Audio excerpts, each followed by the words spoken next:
All right, guys, we are going to be doing a milk curdling experiment. So what we need for this experiment are some little test tubes. You can do this with normal cups as well. We need milk and we need an acid. We're going to use lemon juice. You could also use vinegar. First step is we need to fill this test tube up about halfway with milk. Who can do that? Me. Okay, do you want a funnel? Mm-hmm. Yes. Okay. How will we do it?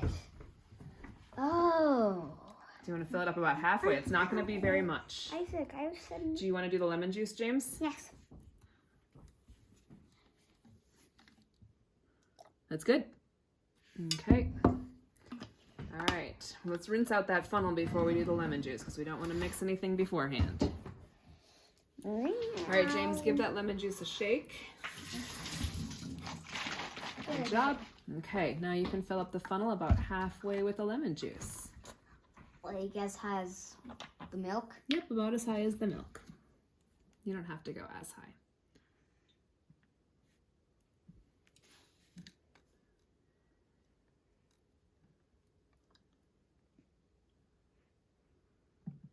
That's good. All right, now you can take the funnel out. Let's just set that to the side for right now.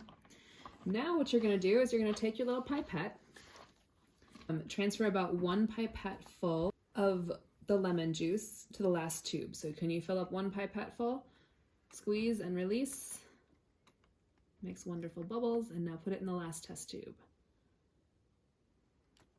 Okay, and then you're gonna transfer 3 pipettefuls of milk. To the last one. Yep.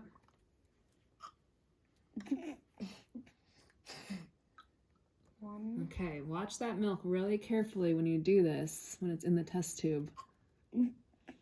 See what you can see. 2.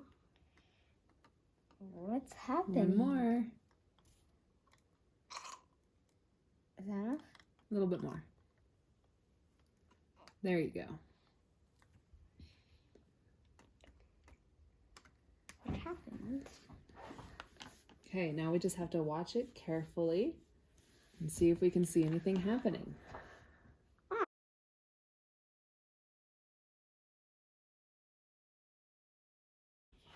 So what's happening to the milk? Liquidy powder.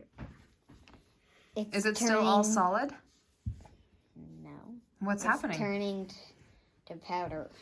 Is it turning to powder? It might not be turning to powder, but something's happening. It's powdery right now.